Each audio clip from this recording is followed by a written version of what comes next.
Hello all and welcome. So my name is Fumani and this is the movement of Philosmos. This is basically the philosophy of the cosmos. I can go in depth explanation as to why this movement actually exists and what its basic principles are, but you will get an in-depth understanding as you watch more videos and as you watch more of my presentations and teachings and lectures.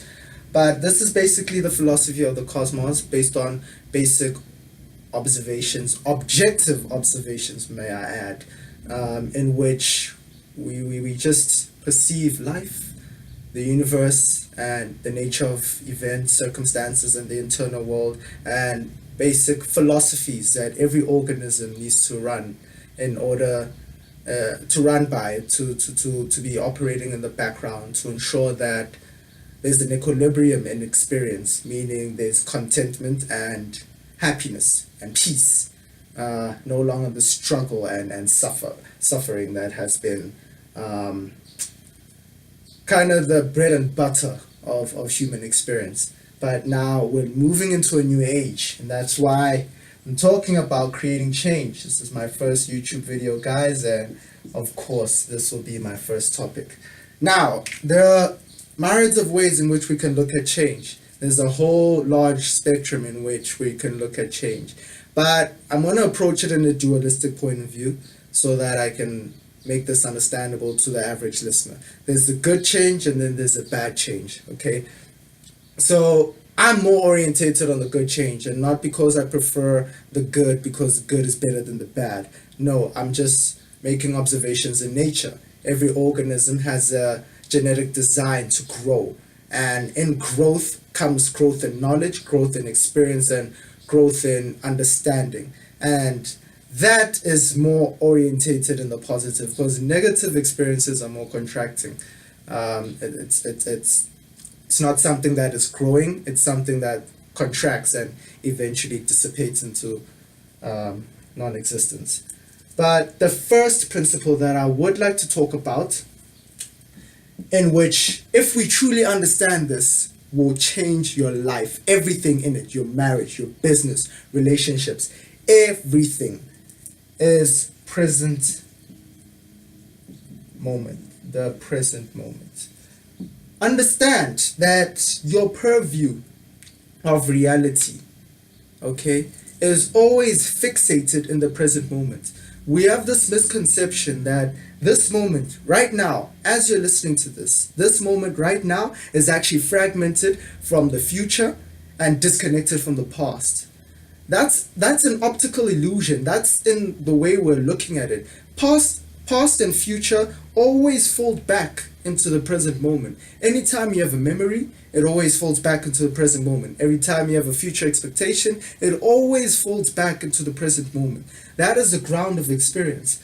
And just to open up for this analogy that I just want to show you, just so this point can be illustrated in you, there's a quote from Buddha in which he said something very powerful, very short and sweet. He said, "The problem is you think you have time."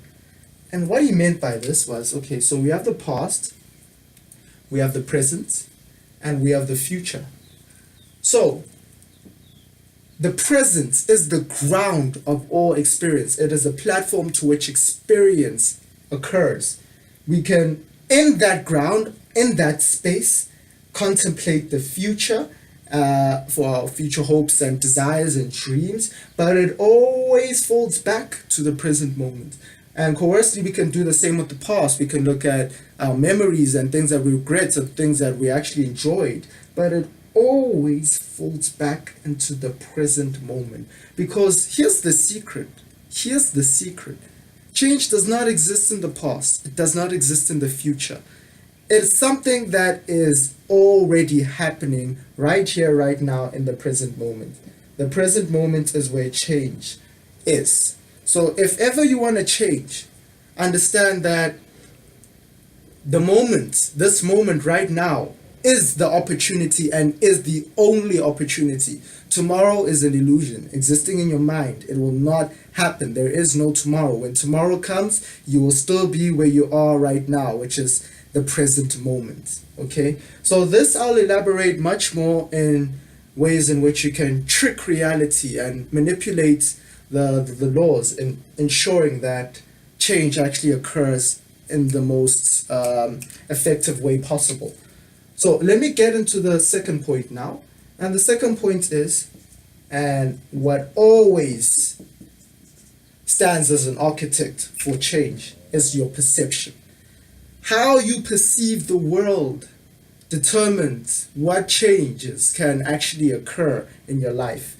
What forms your perceptions, what comprises your perceptions, is firstly the state of observation, the state to which you observe things, events, circumstances, internal experiences.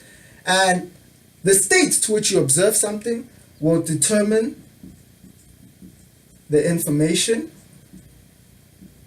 that you process, so the information processed. So basically I'll call this SO and I'll call this IP. So to give you an example, let me give you this just easy example. So we have this man, let's pretend that you know this man. He had a girlfriend and this girl actually cheated on him. You've just found out recently.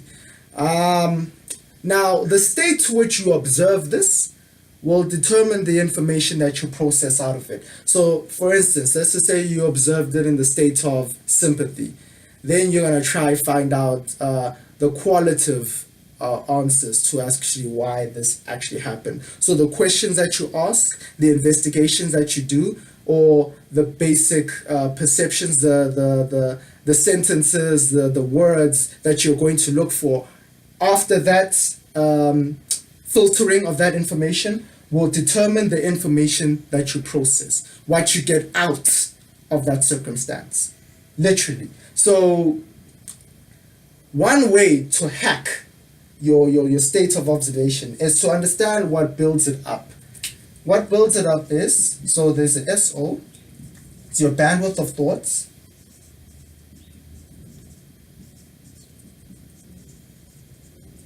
And conversely, the bandwidth of feelings. And lastly, probably the most potent, is the location of your focus. So, in starting with the bandwidth of your thoughts.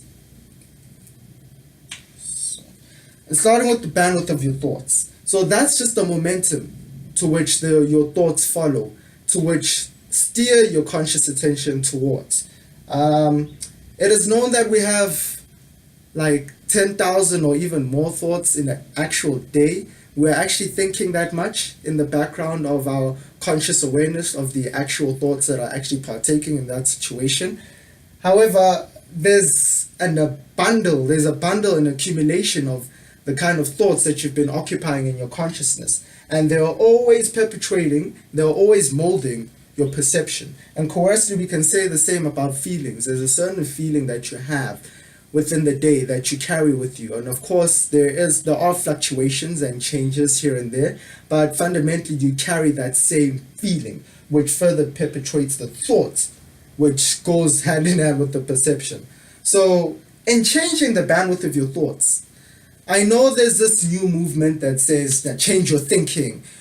Thinking is very powerful and thoughts are very powerful, and it's something that you need to take charge in and ensuring that you stop your negative thinking and implant new positive thoughts. I agree with that, yes, but we're missing a crucial point. You don't approach your bandwidth of thoughts with that kind of energetic state of wanting to change it. That only obstructs it and that only creates resistance.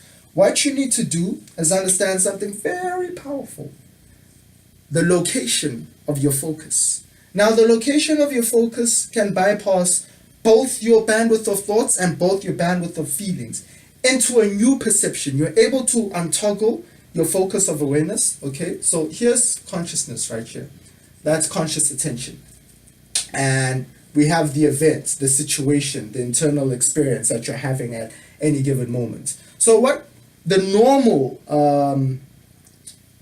movement of the mind in the human condition is to latch itself onto the object in order to find a sense of self within it. And understand that the very nature, the very code of life is transience and change. So this object is bound to move away from conscious attention. And then that's when that happens, it causes that breakage. And in that breakage, there's suffering and anguish that's experienced. And that is the bread and butter of human suffering. It's this insistent need to latch yourself into an experience. And what you can do to actually play a trick on life is to change the location of your focus. And in order to do that, you need an insane amount of discipline in meditation and mindfulness. Because what meditation and mindfulness do is that they ensure that the strings to which you have attached yourself to that phenomena, that object, that experience, is loosened. And thus, when that thing forms and when it changes, which it will, it's a guarantee, it will, because that's the nature, that's the law of life, it's change. Then you're able to move with it and you're able to let go when it finally breaks that attachment that you have with it. You're able to gracefully let it go. So this I'll elaborate much more on. If you do make requests, even if you don't, I'll still elaborate on it because this is something that can help you change your life, and for those who are interested in changing their lives, something that you would definitely find a helping hand. The third point, the third principle is neutralize resistance. This is of paramount importance if you want to change anything in your life. You will encounter resistance. And what resistance is the pull to survival. So we have resistance, so it's resistance equals survival. Okay, so whenever you find yourself, the body chemistry enabling certain chemicals to arise in your body that cause stress and worry, that is that resistance that you are feeling at that particular time. And that is signaling to you that your body needs to survive. Your body is signaling to your conscious attention that there's something that is threatening your existence. And anything that threatens existence is breaching the code of comfort. And comfort is formed by your ritualistic actions. This is basically your habits, okay? So any habit that you find yourself entertaining for a very long time, it can be anything over 3 months. Some people have habits that have been existing for years, in fact, most people. And so in order to ensure that you get your mind away from resistance, because once you want to change an event in your life, I guarantee you will encounter resistance. And to ensure that resistance is minimized and eventually neutralized, you need to ensure that your brain, your mind, you need to convince your mind, treat your mind. Guys, listen to this. This is actually a secret in which you're able to ensure that change happens in the quickest way possible. The mind is probably something that is going to be responsible for a lot of changes that actually occur in your life. So in order to ensure that your mind gets away from resistance, convince your mind, treat your mind like an entity. Listen to that. Treat your mind as an entity unto itself that needs to be convinced as to why this change needs to occur. Okay, flip the script, because now your mind is already comfortable doing whatever you're doing at that particular time that is perpetuating that reality. Say for instance, you want to form a new habit in the morning. You want to get up and you want to actually meditate and exercise. But what you've been doing on a continuous basis is waking up, going onto your phone and looking up social media, basically wasting your time. So in order to change that, you need to wake up in that morning when you say you want to change it, which I always stated. I'm going back to the present moment. That first morning that you wake up, do it then. Don't wait for the fifth morning. Anyway, that time that you wake up in the morning, realize the resistance that you're going to feel and that you're going to feel at that particular moment is because you have formed a ritualistic action. So you wake up, you see your phone, you realize the temptation, and you even want to reach for it, but you tell yourself no, because now I want to form the new ritual, which is the new thing that's going to bring comfort. Now, at that moment of resistance, step back. When you experience that resistance, step back. And this is when you're going to need the mindfulness and meditation. You're going to need discipline in that, because you're going to form the ability to untoggle your conscious attention and fixate it into a new idea. But initially, what you need to do is not to try and stop the resistance and not to try and act in that resistance. Take a deep breath, step back, observe that resistance. Allow it to play for a few seconds before you make a decision. Okay? Allow it to play. And as you allow it to play, it automatically becomes to deconstruct itself, and it begins to dissipate and dissolve. It's basically neutralized by the power of your observation. Just by watching it, just by observing it, by the same significance you would with the rumble of your tummy. Okay, literally you need to observe it with that. No attachment, no insistence that this means something, this is a spiritual event. No, just perceive, just watch that resistance, and as it begins to simmer down, take action. And then form that new thoughts or form that new behavior. And do this religiously, continuously, every day.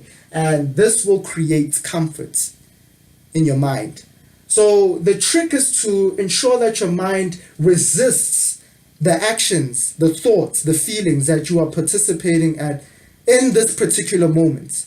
Now, this contradicts the religious underpinnings in Eastern philosophies that say embrace the present moment, and the present moment is all there is. And I did even stress that in the first principle. But understand that the actions to which you have found yourself entertaining are the reasons why you are at this particular moment in present time. So ensure that your mind resists those actions instead of resisting the actions that are taking place in order to take the change into this moment right here, right now. Okay, so understand that your mind needs to resist what you are doing now in order to enable it to find every reason possible to engage in that new action. But this action needs to be done every single day. That is how the mind gets comfortable with an action that is done every day, because something that is done every day will not threaten survival by definition, because it's safe terrain. The mind is used to it. So lastly, my last point, just want to move to this side so you guys can see me more clearly, is the approach of play.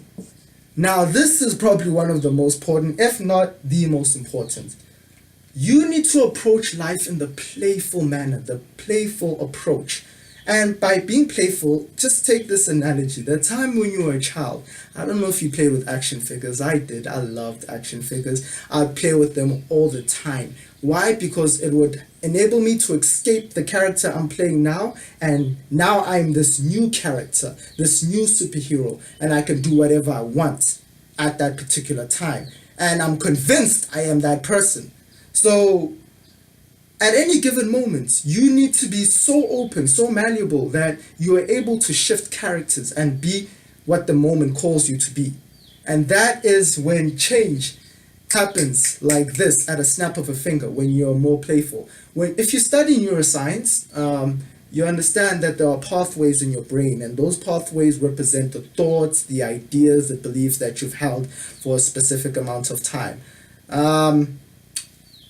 So understand that those pathways are actually very plastic. They are molding and changing at every moment. Every moment they are literally being manipulated and changed based on how you're perceiving the world, the new thoughts that you're occupying, that are occupying your consciousness, the new feelings that you're experiencing.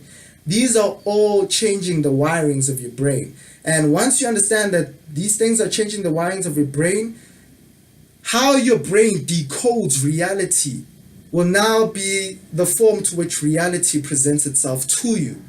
So if you approach life in the playful way, you enable the pathways in your brain to be more malleable, to be more plastic. So you're able to implant new intentions, new ideas, new thinking into reality in such a way that you're not operating from the standpoint that, okay, I'm coming as this person right now and I am going to change the situation. No, you're coming in as water. You're going with the moment and you're playing with it. And whatever the moment gives you, you're able to transmute that energy and create it into something that is beneficial for you.